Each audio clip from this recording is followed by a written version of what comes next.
sober living, health and fitness, and cultivating a thriving community. If those are things you guys are lacking right now or something that you're struggling with, check out this video, this brand new podcast interview that we did with our friend Claire Bays, where she talks all about how she overcame her problem with alcohol addiction, how that led to health and fitness, her being an awesome coach now, and really how she found a cultivating community that is continuously helping her thrive in all aspects of life to level up 1% better. So check out this interview and this podcast and let us know what you guys think. All right, Claire Bays, what is going on? So welcome to the show. And I know before we hit the record button, we were talking a little bit about just like how you moved from Oklahoma. You were in Dallas for a little bit. Now you're in Austin. We kind of told you a little bit about how we moved from California to Texas. So we had a good conversation before we hit record. But I want to really just open up with like your whole entire story, which is like getting sober and how you got into fitness. I think that'd be super powerful for our audience.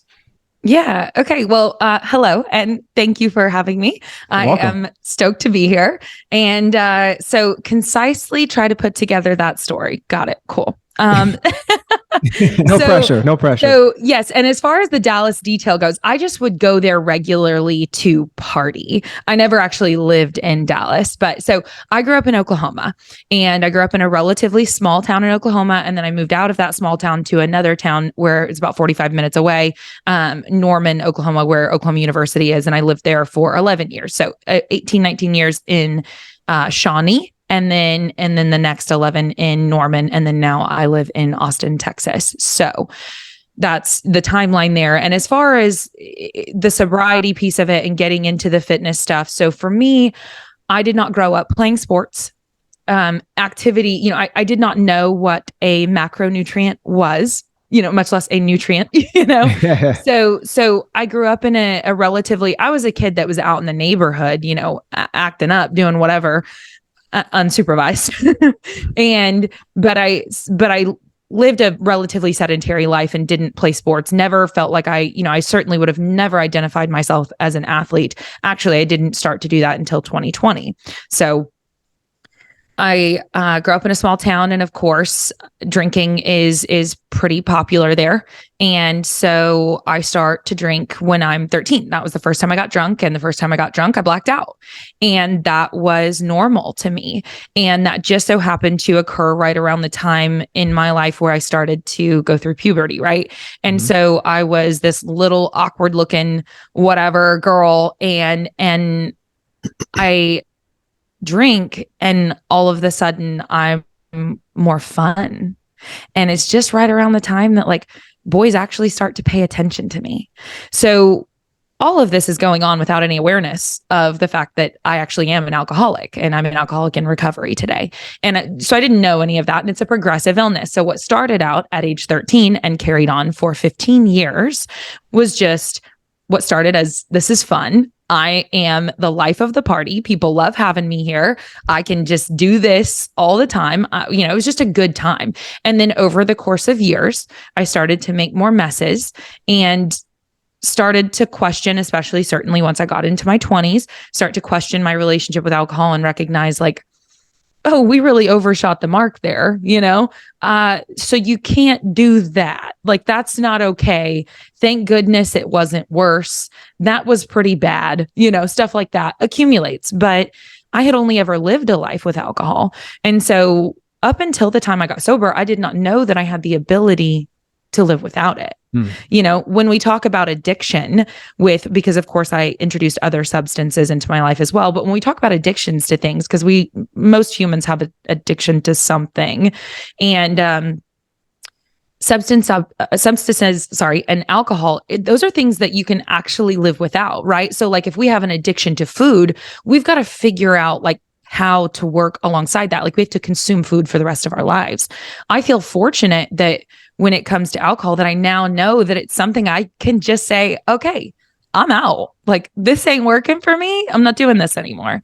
So anyway, I start going to a gym in my 20s. I simply am just seeing people with quality of life that is better than my own. And that's kind of where all of the inspiration that now has driven me into the fitness world has just come from, is just looking around me, seeing people like, man, they live a better life then I want something they have. So I guess I'm going to show up there, and eventually you get desperate enough and willing enough and you're willing to go do that thing. And so that was the case with me with learning about nutrition. That was the case with me with finally being able to show up in a gym, because I was that girl that saw the people go to the gym. I went to the gym, and then I left for a few years because I was like, they belong here and I don't. Like they know what they're doing and I don't. And it's just so blatantly obvious. And it was just wildly uncomfortable, but I wanted it bad enough that I did come back and now get the opportunity to be a fitness professional today. So you kind of tell me where you want me to go from there. No, that's great. And I was gonna ask too, because like I think it's a popular topic, because I think there is a lot of people that struggle with alcohol, and a lot of people aren't open and transparent about it. I mean, we're very transparent with our listeners and audience. I mean, for myself and Chris, like we lost our father when we were 17, and then my mom turned to alcohol. She comes from a background of like alcoholics in her family. We turned to alcohol just because due to grief and just us being lost. And I got a DUI even about like 10 years ago. So was there like a really traumatic instance that happened during drinking that just, you're like, man, like, how do I turn this mess into my message and like just really snap out of it? Yeah, absolutely. There definitely was a moment. And so, like I said, different events would occur. You got a DUI. There's many times I should have gotten a DUI, for me, it was a public humiliation situation. So what occurred for me is I was in Dallas and I was just up to no good. And I was really had gotten into a practice of compartmentalizing my life. And so I was a real estate agent. So I was a professional in my industry back home.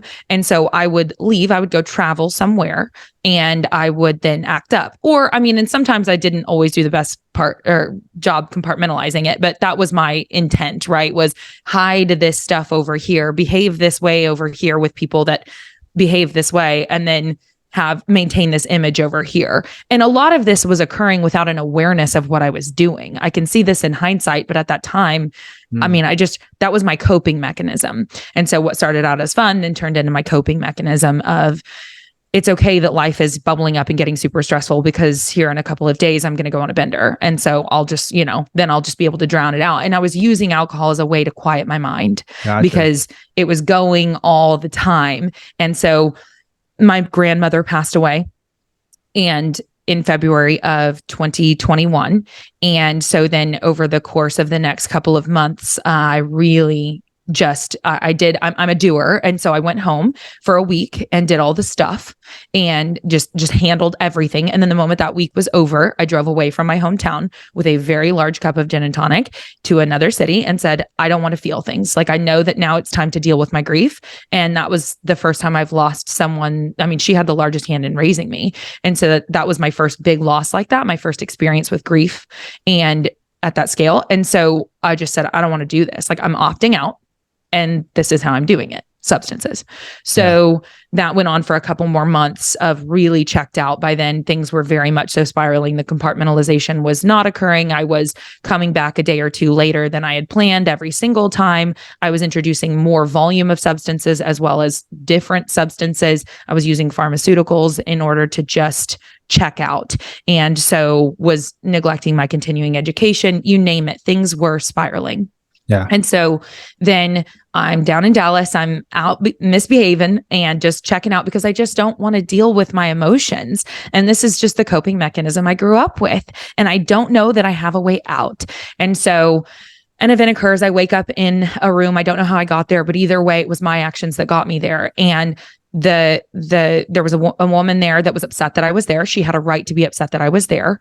And so I wake up and she's over me and she's attacking me physically. And then she goes on to, her friend is in the doorway, takes a video. There is a video that gets posted, a bunch of photos that get posted on social media of me. It gets screen recorded and shared with thousands of people that I know. Everyone back home is now seeing what's going on, and they're seeing the narrative that exists there, not the full picture, but it doesn't matter. At the end of the day, my actions got me there. And it was the public humiliation piece of that for me that was motivating enough to make me be willing enough and desperate enough to seek help.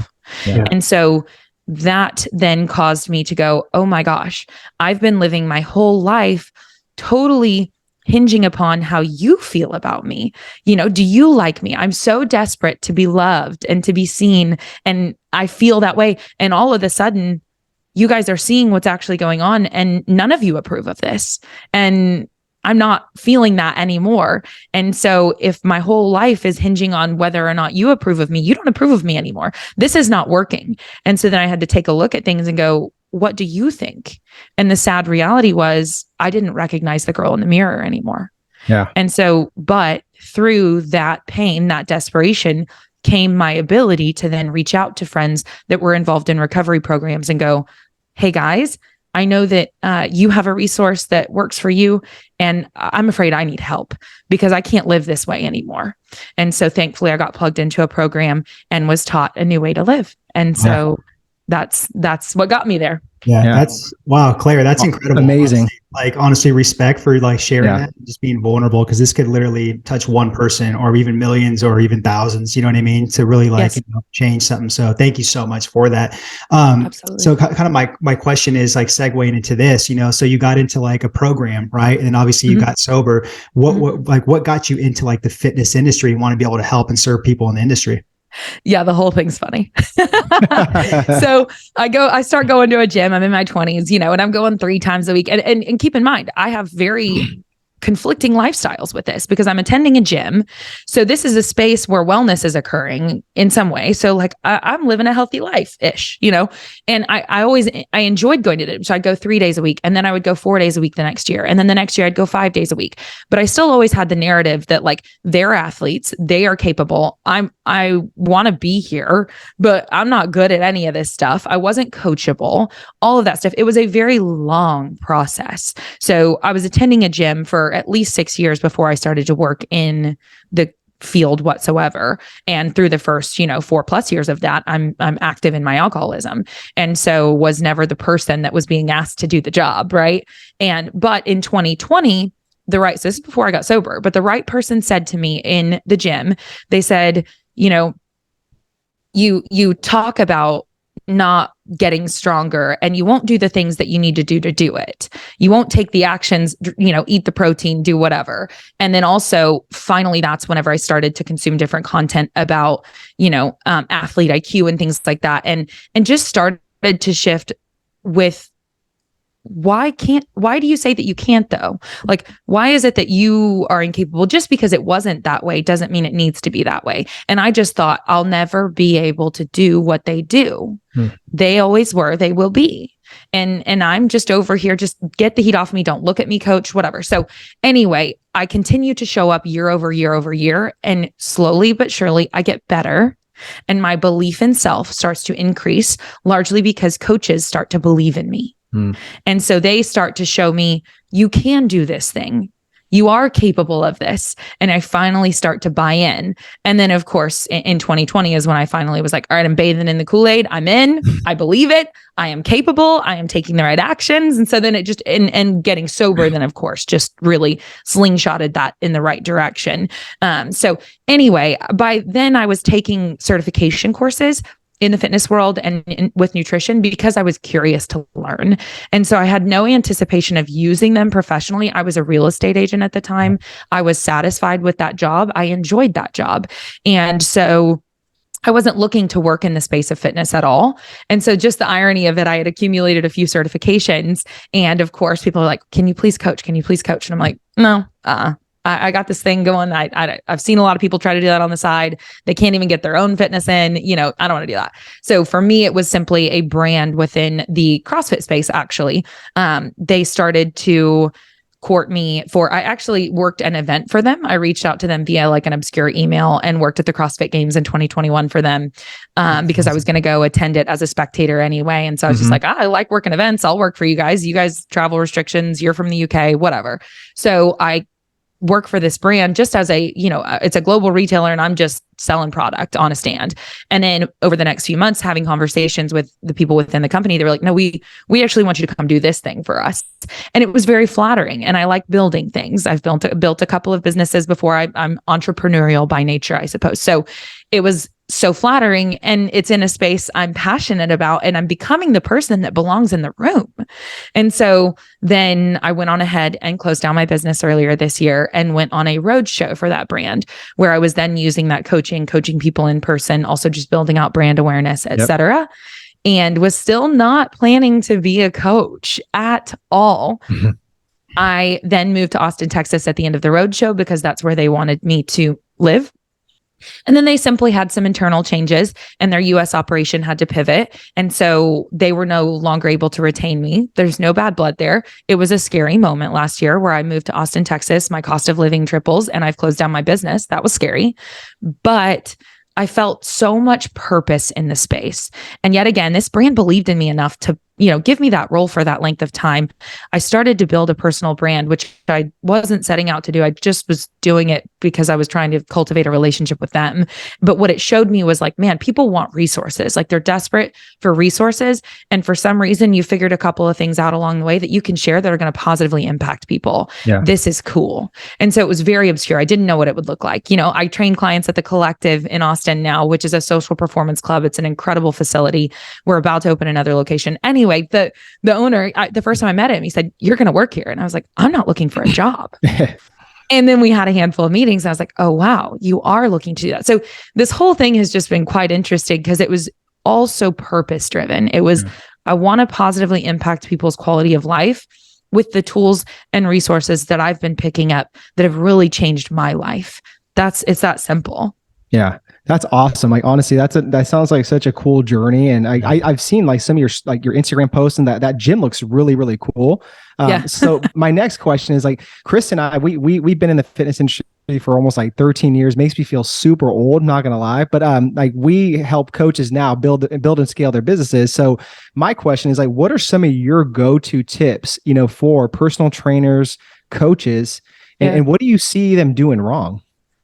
Yeah, I mean, I think that the biggest, you can do it so many different ways, right? And I think that if I were to speak to a coach, like really getting clear on like why you're doing what you're doing, because there are many different ways to approach what it is that we do, and you can specialize. But at the end of the day, your client and what they, most clients really just want their quality of life to improve. They just want to feel better, move better, sleep better, eat better, and so there are a lot of different ways to tackle that, but we really have to understand our consumer. And so really getting clear on why are they coming to me? What are their goals? And then how can I help them get there in a way that works for them? And so, I think that recognizing that like getting these certifications and it's all valuable information, right? Like, I mean, I don't want to discredit, having alphabet soup after our name. Like, that's great, right? Like it's great to continue to expand our knowledge base. And I love doing that. But where I feel, there's a couple of things. That one, if you're working with clients directly in person, I think that really getting clear on like... All right, just give me 1 second. We'll get back to the training. Okay. Now look, if you are looking to enhance your content, if you're looking to really build what we call a content machine, okay, we have this awesome worksheet for you. So just check out the link below and you guys can download this awesome worksheet where there's like 3 or 4 different type of like exercises in there. You guys can really roll out some brand new content for your guys' online audience, your guys' brand, your offer. Okay. Now back to the training. Are they enjoying this? And what can we optimize here? And how can we make this digestible for them? Like it has to be something they can sustain. Yeah. And there are just so many different ways to get that done. And so it doesn't have to be exactly the way that I think that if it were applying to me, it's are we improving their sleep? It's are we helping them eat more nutrient dense, less processed foods? Are we helping them move better? Yeah. Like just elevating their quality of life. And so that would be one thing. And then I think for a fitness professional in general, it of course is really taking a look at the fact that online business is pretty relevant. And if you want to elevate yourself in the space, and I think that one of the big factors to not ignore is one of the best ways that you can build credibility. This social media stuff, what it does do is it gives you a sense, like people, when you walk in the room, you already have a reputation because you've built one there that precedes you. And so you are more respected as a result. So that's a really unique tool to utilize. Yeah. That's Exactly. powerful. And I always say too, like clients just want to be heard, understood, and valued, and just they want hope, accountability, and certainty from like the coach.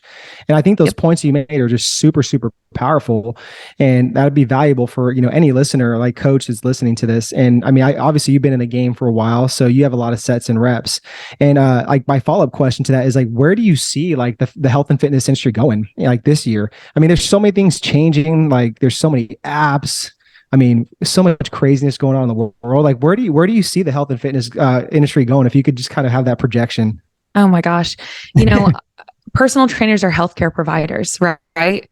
And so I would love to see more acknowledgement of that, and then more education. And I think that we could all continue to grow our education. And that's largely through literally working with clients. Like we are getting educated as we put ourselves through the reps, as we put other people through the reps, et cetera. Yeah. But I mean, where do I see the business going? I mean, if anything, I just see it growing. Like, gyms weren't a thing all that long ago. We have to really seek out this stuff these days because life used to be a lot harder for our, ancestors, whatever. Mm-hmm. And so now for us to get uncomfortable, like we have to like literally go to a facility to get that done, which is kind of funny. But I mean, I see the industry growing really. I mean, I just think more and more people are becoming aware and hopefully taking some more agency and recognizing that like, I don't just have to get sick because I get older. Mm-hmm. I don't just have to get diabetes because I get older. I don't just have to have heart disease. Like I can do things about this.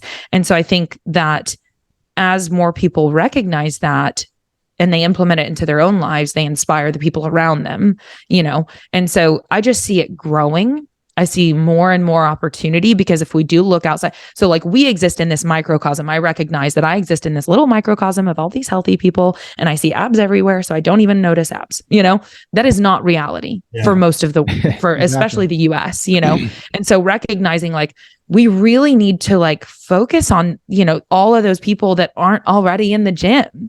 They want to be there. They need to be told they belong there. Yep. And so, yeah, I just see massive growth. And then of course, as a fitness professional, you need to make money to live. And that's a big struggle point for many fitness professionals. And so really encouraging them to utilize and leverage this social media stuff, whether you like it or not, find a way to use it, whether it's blog writing, whether it's podcasting, whether it's video content, whatever it is, find something that you can enjoy and do some stuff online to positively impact other people, which is ultimately, hopefully your mission and also your pocketbook, because you do deserve to make money in the thing that you love to do. 100%. And just really quick on this point, like I mean, I see a lot of coaches, they just undervalue themselves. They don't know their true worth and value. And it's like, I cringe when they tell me what they charge people. I'm like, no, I'm like, do you understand like your skill set? Do you understand the transformations that you make in people's lives? There's no price tag on that.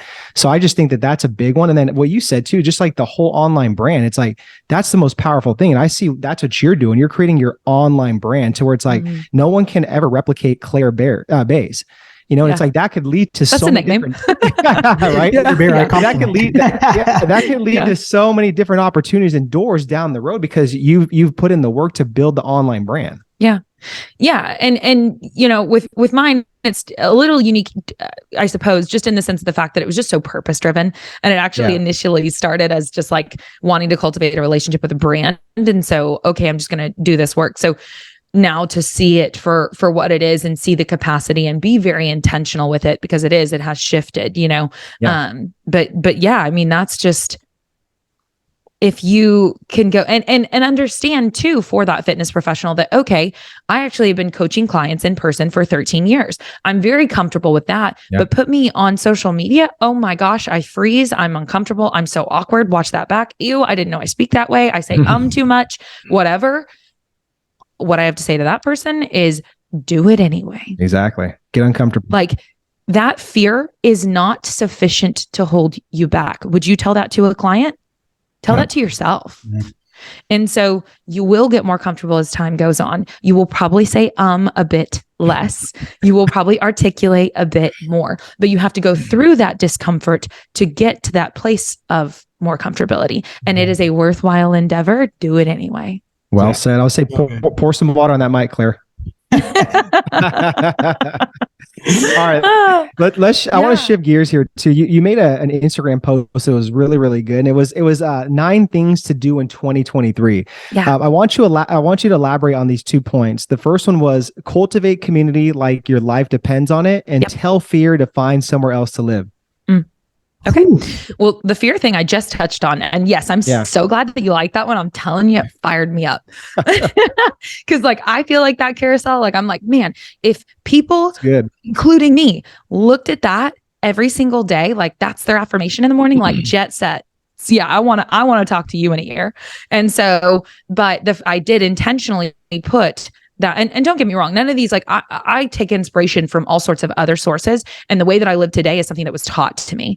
And so this isn't necessarily independent, original, whatever. I'm just regurgitating what's working for me. So the first slide was cultivate community like your life depends on it. There's a reason I put that as the first one, because I feel like it is the most important one. We are in an absolute epidemic of loneliness. Yeah. People's mental health is not okay, and they feel alone. They feel isolated, and it's dangerous, and people are losing their lives every single day, and loved ones are, it is a very real problem. And so that's why I put that one first, because cultivate community like your life depends on it. Whether you're an introvert or an extrovert, if you're an extrovert, maybe that's a bit easier for you. If you're an introvert, this is where I'm going to pull that last slide of fear. Do not let that stop you from doing that.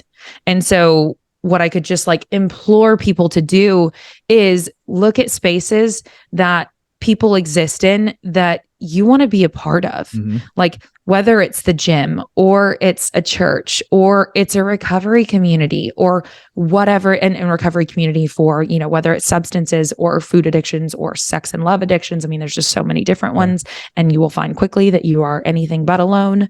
And so that's just like, I want people to go all in on that. And so then ways in which to do that is show up in those rooms and speak to people, and don't let fear hold you back. And then another thing, since I got sober, is I continued to meet more and more people that I just was like, oh, there's something different about you. You're special. And so with those individuals, I sought like very intentionally those relationships. And so an example of that is Erin Monson, who's been a guest on my podcast multiple times. She lives in Salt Lake City. I met her last January, 1 year ago. And I just immediately, she was just a new girlfriend of a friend of mine. Anyway, her presence is therapeutic, and she's so insightful. And I just recognized that immediately. And over the course of last year, I went to visit her 3 or 4 times in Salt Lake City. Like, I very intentionally sought out that relationship and was like, I want you to be in my tribe. And then the way in which I feel is most effective to do that you're going to enjoy the process is like, look at those people that inspire you, that you want to be a part of your circle, and ask them what you can do for them. Yeah. And just show up for them and watch what happens. And so those are hopefully some tangibles for how to go about cultivating that community, because you are not alone, and people actually want you to be places. And, I work with all sorts of different people today, including, someone who's constantly like, but if people know how sad I am, they're not going to want to be around me. And I'm like, but if you're around people more often, I think you're probably going to be less sad. Yeah. So let's just, we've got to just push through it anyway. It's going to be worth it. Yeah, 100%. And I'm thinking right now, I agree with you 100% with community, because one of my mentors once said, isolation kills and community heals. And it's so true. It's so true. Yes. So it's like, I mean, even more now, like we're just stuck on phones. The younger generation of kids playing video games, they don't even go out and play anymore. It's like, this is the best time to just find a good community. Yeah. And that is just such a scary thing. And we can all get caught up in our phones, but then like checking in with ourselves after we come out of that experience where we just fell down the rabbit hole. Like, did that fill me up? Did that inspire me? Or do I leave that feeling lonely again? Because I know that, like, of course, if you work online, like that's literally part of your job. And most people work online these days. And so like it has its place. You've got to be on there, but then also like getting outside of your phone and getting that human interaction, that real face-to-face interaction. Exactly. Is like, yeah. Got to do it. Exactly. And that's why I think it's so powerful, just like with in-person training. That's why I tell like my coaches, I'm like, you guys should do a hybrid model, both in person and online, because it's like, you're getting the best of both worlds. You're building a community that's like in a 3 to 5 mile radius. You're always, having those skills of just like doing face-to-face with people. And it's just, it's beautiful. Otherwise it's like, everyone's like, oh, I want to be this online coach and this and that. And it's like, work remotely and live the laptop lifestyle, but it's like, that could get lonely too. Yeah, 1000%. I actually will just pull the resource of Eric Leha, Primal Soldier. Do you guys know who he is? No, I'm not sure. No, I'm not sure. Okay. Well, he's got a very large online brand. He's been with On It in Austin, both the supplement brand and the gym. He was one of their very first trainers. He's a kettlebell specialist. Anyway, his online brand is nearly 1 million on Instagram for reference. So it's a good size brand. During COVID, he, of course, went entirely online because everyone did. So he was coaching clients in person for all of these years. And then COVID happened, forced him online, as many trainers experienced.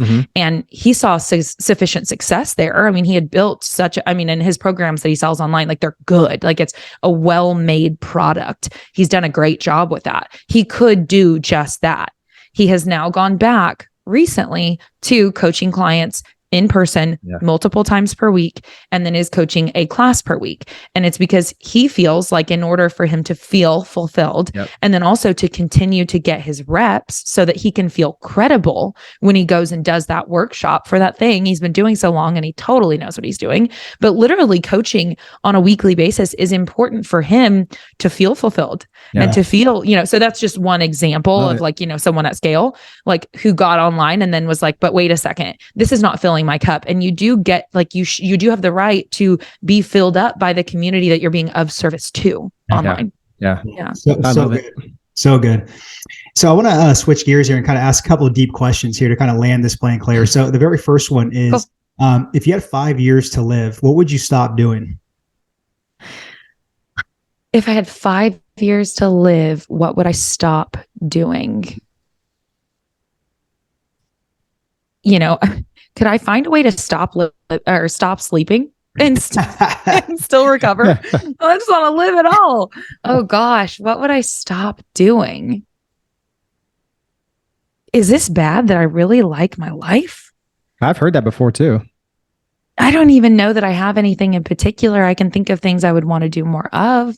I'd want to increase the time that I spend with my family. That's something I could always work on. No, I'm sorry. I don't think off the top of my head, I can't think of anything that is a part of my daily routine that I would want to ultimately eliminate. Yeah. And that's totally fine. Perfect. I knew it was kind of like a little curveball we threw in there, but yeah, I'm sorry. Sometimes when I get asked questions, I'm like, I don't even have a good answer for that, but it's the truth in the moment. Nothing wrong with that. Nothing wrong with that. So I want to ask you this question. So you're obviously a high performer. You love what you do. You're having success. So what is it that you do every single morning that just helps you play offense and not defense? I'm curious to know. Yeah. Pray. Yep. I start the morning hitting my knees and, this is funny. Y'all will like this. Okay. So this, hopefully, So in a prayer a day last week, it was quite funny because we are so on social media, right? So like I'm largely on Instagram, and collab posts is like, you want to collab on that? Let's collab on that, whatever. It's a really great thing for us to all elevate together. Huge fan of that functionality within Instagram. Thank you, Instagram, for doing that. But so I'm in my prayer, right? And my prayers are often guided prayers because prayer is still a relatively new practice. I just started doing that when I got sober. I was not a spiritual person prior to that. And so a lot of times I like to use these guided ones that just help me like navigate. Okay, I'm asking to be a channel of light. I'm asking to be able to forgive. I'm asking to be, just different positive things to be able to be of service, whatever. So in this one, I was like saying my prayer, whatever. And at the end of it, I was like, all right, God, let's bless some people. Let's bless some people today. And I'm like, I just asked God for a collab to bless people. But like, what a beautiful thing. So anyway, prayer is something that I would say has dramatically transformed my life. It's a very quick and easy thing to do. And I just do it in the morning where I'm just putting out, you can call it affirmations, whatever, putting out a positive intention first thing in the morning, set your mind right. And then there are many other, practices that we could go into, but that one I would say is just a huge one. Yeah. Love it. Yeah. I mean, we're both very faith driven individuals. So I love that. Pray every morning, read the word. So I'm like, hallelujah when I heard that. Yeah. It's been a game changer for my life for sure. Cause I didn't have spirituality, and it felt like it was like a desolate wasteland is kind of how I like to describe my spiritual life before getting sober. And now to have it and it be beautiful is like crazy. Yeah. It's crazy you say it's amazing because like, you went through, that moment, where you needed to get sober. Right. And that's kind of like how I felt too. When we lost our father, we say that we went through like hell basically for 6 dark years, getting in trouble with the law, just drinking, all that type of stuff. And I kid you not, I look back and I think it was because we were missing some sort of spirituality or faith or, believing in God. Looking back on it, and if we could have just changed that, and if we were maybe raised to be involved in that a little more, I think like we would have, dealt with our father's death a whole completely different way and not made so many damn mistakes and went down like that dark path, Yeah. Well, it's like cultivating that relationship, any relationship that you have requires work. And so I feel like prayer is an easy way to keep that channel open, because if you don't do anything for the relationship is pretty empty. Yeah. And so that was certainly, my experience with spirituality. And so now to have action items, to have tools to like, okay, keep this channel open. This is important. Yeah. Absolutely. Yeah. All right. So before we ask the last question, Claire, I just want to take a moment to acknowledge you and say thank you so much for coming on our show. Your time, I truly value people's time. So thank you for that. And I just want to commend you for everything that you're doing. I wish you an amazing, blessed 2023. Continue to prosper, continue to just impact lives, do everything you're doing online, in person. You're doing some cool stuff. Keep using your story, everything that you're doing. So I just want to say, just thank you. And just, I wish you the best going forward with everything. And for your thank you. And I appreciate. Yeah. Well, I appreciate what you guys are doing too. I mean, using your own platforms to be able to share stories and so on. It's just, what you're doing, your work is powerful and it's important. And so I look forward to meeting you guys in person because we will do that. And I'm looking forward to that. And so, I just flip it right back on you. And like, I just appreciate you. Thank you. Appreciate that. Yeah. So the last question is, what does it mean to live a dynamic lifestyle to you? To live a dynamic lifestyle, I think discomfort comes to mind, and so getting uncomfortable frequently, doing things different than you've done before, making yourself try new and different things, just being dynamic, being diverse, being willing to get outside of your comfort zone. And the more you can lean into that, usually the better your life gets. Okay. I love it. Way to land the plane on that one. If I was good at sound effects, I'd do like, meow, but I don't know if that was right. That might've been crashing. Safely land. Well, awesome. Where can the listeners and even the viewers on YouTube, follow you and keep up on all the cool stuff that you're doing on social? Yeah. Well, I just want to say to the viewers a couple of things. That is like, thank you for being here and choosing to consume this. I hope that it was impactful positively in some way. And I always just want to make sure and tell you specifically, directly, you who is listening, that you are capable. Whatever it is that you're afraid of doing, you are capable of doing it. Seek help. And you can do hard things. So I want to say that. And then as far as where they can find me, Instagram is definitely a primary platform right now. It's just my name at Claire Bays. That's CLAIRE BAYS. I also have a YouTube channel, which has a decent amount of content, and there's definitely some more exciting content. Been filming some recipe stuff, and there's a lot of vloggy type stuff that exists there. I do have a podcast as well. That's the project I am like super stoked on. It is Conversations with Claire. You can consume that wherever you consume podcasts. And then I also have an app, Wellness with Claire, which is now where I coach mindset, movement, and nutrition all through that app. So you got options. Amazing. they do got options. Well, cool. Yeah. We'll have that all linked up in the show notes. But again, thank you guys. Thank you so much, Claire, for your time. And guys, go check out everything Claire's doing. She's doing some good stuff. But other than that, we'll catch you guys on the next episode.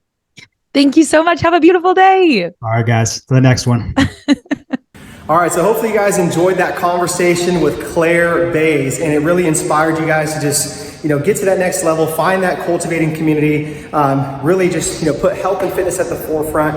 And if you're struggling with like some form of addiction, right, there is a way out to do that. So hopefully that helped. Next thing I want you guys to do is check out this interview that we did with our friend Nicole Crank. And she talks all about just destroying and breaking past self-limiting beliefs that you guys are struggling with. So again, check out the video right there with Nicole Crank. Let me know your guys' thoughts.